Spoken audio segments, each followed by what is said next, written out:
Bible Stories. Episode 32, The Transfiguration. One day, Jesus took Peter, James, and John away from the noise of the crowds. He led them apart from the roads where many feet had passed, apart from the voices asking questions, apart from the press of need and hurry. He took them up into a high mountain. The path rose beneath them. Stone and dust lay under their sandals. The air grew clearer as they climbed. Below them, the villages and fields rested in the distance.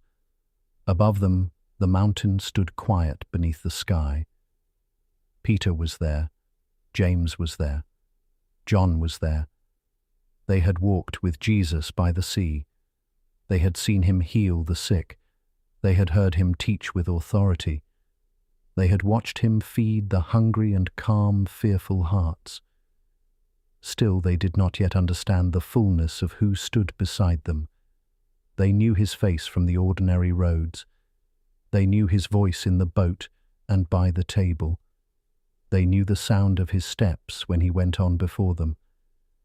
But on this mountain, for a little while, they would see something deeper. Not another Jesus, not a different Lord. The same Jesus with the hidden glory made visible. Luke tells us that Jesus went up into the mountain to pray. That is a quiet beginning for so bright a story. Before the shining, there is prayer. Before the cloud, there is stillness. Before the disciples tremble, Jesus is with his Father. The mountain held its silence. The disciples were near him. The wind moved softly over the high place. And Jesus prayed. As Jesus prayed, the appearance of his face was changed. Matthew says that he was transfigured before them. His face did shine as the sun. His raiment was white as the light. Mark says that his raiment became shining, exceeding white as snow, so as no fuller on earth can white them. Luke says the fashion of his countenance was altered, and his raiment was white and glistering. The words are simple, but the sight was beyond ordinary words. The disciples had seen sunlight on water. They had seen morning fall over the hills. They had seen lamps glowing in the dark rooms of houses. But this light did not come from a lamp. It did not fall upon Jesus from outside, as if the mountain had suddenly become bright around him. It shone from him. The glory that belonged to him was unveiled. The one who had walked dusty roads with them stood before them clothed in light. His face shone like the sun. His garments were white with a brightness no human hand could make. It was not noisy. It was not restless. It was holy. It was the kind of brightness that makes the heart still.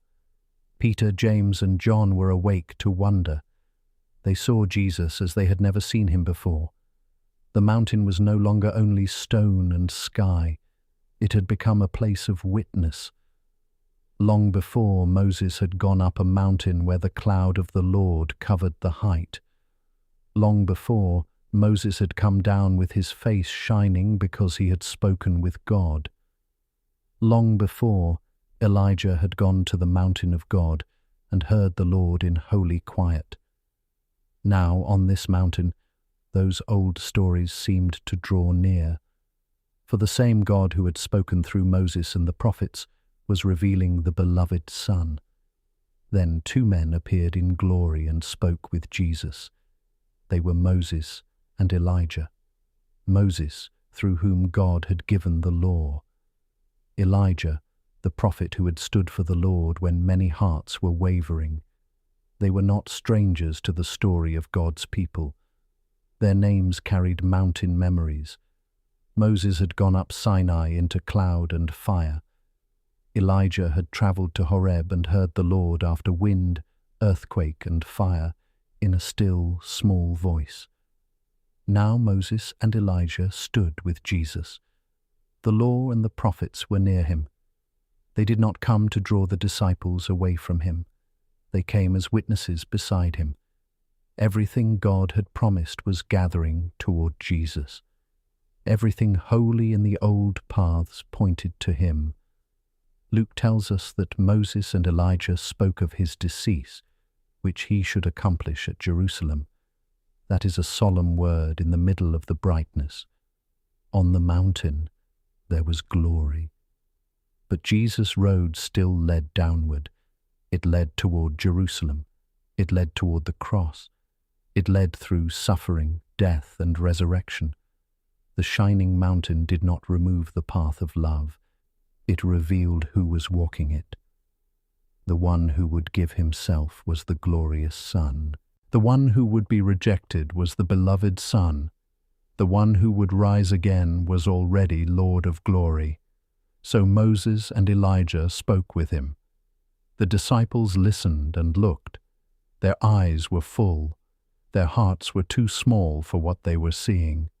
There are moments when the soul knows it is near something holy and hardly knows what to say. Peter spoke then. He said to Jesus that it was good for them to be there, and he offered to make 3 tabernacles, one for Jesus, one for Moses, and one for Elijah. Peter wanted to honor the moment. He wanted to hold it still. He wanted to make a dwelling place for the glory before him. But he did not yet understand. Jesus was not one shining teacher among 3. Moses and Elijah were honored servants. Jesus was the Son. The mountain would not become a place where the disciples stayed forever. They would not build booths and keep glory for themselves. They would listen. They would be led down again, and Jesus would go before them. While Peter was still speaking, a bright cloud overshadowed them. The cloud was bright, not dark. It was full of holy presence. In the Scriptures, the cloud had often marked the nearness of God.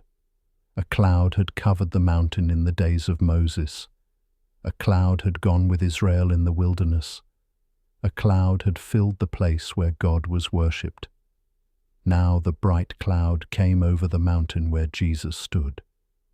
The disciples were surrounded by wonder. They were not in command of the moment. They were held inside a mystery larger than themselves. Then a voice came out of the cloud. The voice said, "This is my beloved Son, in whom I am well pleased. Hear ye him." Matthew 17:5, KJV. Those words are the center of the mountain. This is my beloved Son. Not only a teacher, not only a prophet, not only a wonder worker on the roads of Galilee.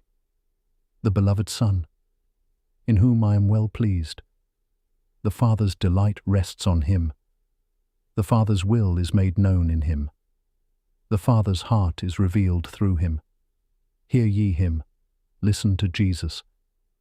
When the road is bright and when the road is shadowed, listen to Jesus. When the heart wants to stay on the mountain, listen to Jesus. When the path leads back down to ordinary obedience, listen to Jesus. When Moses is remembered and Elijah is honored, listen to Jesus. When the disciples do not understand what suffering and rising again will mean, listen to Jesus. The command is simple enough for a child and deep enough for a lifetime. Hear ye him. At bedtime, this is a gentle word for the soul. Not every voice needs to be followed. Not every fear needs to be answered. Not every question must be solved before rest can come. The Father points to the Son and says, "Hear ye him." Listen to the one who is beloved. Listen to the one who comes near. Listen to the one whose glory is not separated from mercy. When the disciples heard the voice, they fell on their faces. They were sore afraid. Holy awe had come very near. The light, the cloud, the voice, the brightness of Jesus, the presence of Moses and Elijah, all of it was more than they could bear. The Scripture does not mock them for being afraid. It simply tells the truth. They were small before glory. They were human before holiness. They fell with their faces to the ground. Then Jesus came. That is the comfort in the story. Jesus did not leave them trembling on the mountain. He did not stand far away in the brightness. He came to them, he touched them, and he said, "Arise and be not afraid." The same Jesus whose face shone as the sun put his hand upon his frightened friends. The same Jesus who stood in glory spoke gently to men lying on the ground. The same Jesus whom the Father called beloved came close enough to touch. Glory and gentleness were together in him. Majesty and mercy were together in him. The disciples had heard the voice from the cloud. Now they heard the voice of Jesus. "Arise and be not afraid." Those words did not make the mountain less holy. They made it safe because Jesus was there. They did not erase the awe. They carried the disciples through it. Fear does not get the last word on the mountain. Jesus does. The bright cloud does not end with confusion. It ends with his touch. The glory does not push the disciples away. It brings them to the one who lifts them up. So they raised their eyes, and when they had lifted up their eyes, they saw no man, save Jesus only. Moses was gone. Elijah was gone. The bright cloud was no longer before them, as it had been. The overwhelming sight had passed. Jesus remained. Jesus only. That does not mean Moses and Elijah were unimportant. It means their witness had done its work. The law and the prophets had pointed to him. The Father's voice had declared him. The disciples' eyes were brought back to him. Jesus only. For a tired heart, that is a peaceful ending to the shining. When every lesser light fades, Jesus remains. When every honored witness has spoken, Jesus remains. When fear has bowed low and the hand of Christ has lifted it, Jesus remains. After this they came down from the mountain. The path still had stones beneath their feet. The air still moved across the heights. The world below was still waiting. There were still roads to walk. There were still sick people to heal.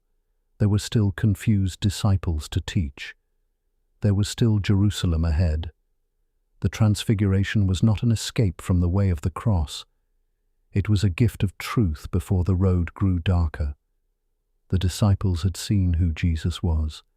They had heard the Father's voice. They had learned that the glory of Christ is real, even when it is hidden beneath ordinary days. As they came down, Jesus charged them not to tell the vision to anyone until the Son of Man was risen again from the dead. They did not yet understand all that this meant. They would understand more later. They would remember the mountain after the cross. They would remember the light after the tomb was empty. They would remember the Father's voice after Jesus was risen. Peter would speak of it again years later. He would say that they were eyewitnesses of his majesty. He would remember the honor and glory given to Jesus. He would remember the voice from the excellent glory, saying that Jesus was the beloved Son. The mountain stayed with him, not as a story of fear only, not as a strange wonder to chase, as a witness that Jesus is truly the Son, worthy to be heard, followed, trusted, and loved. For us, the mountain gives a quiet gift too. It teaches us to listen to Jesus. It teaches us that his glory is not fragile. It teaches us that his mercy is not small. The one who shines brighter than any earthly whiteness is also the one who touches the afraid and tells them to rise. The one honored by Moses and Elijah is also the one who walks back down the mountain with his friends.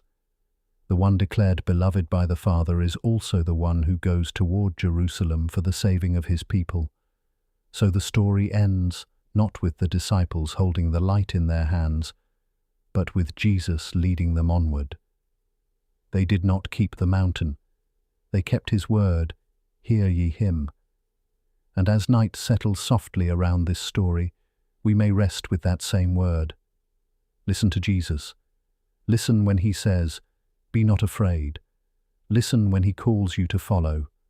Listen when he leads down from bright moments into ordinary faithfulness.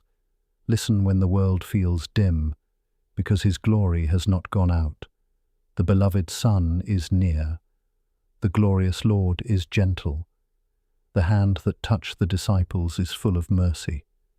And when we lift our eyes, we are not left alone in the dark. Jesus remains. Jesus only.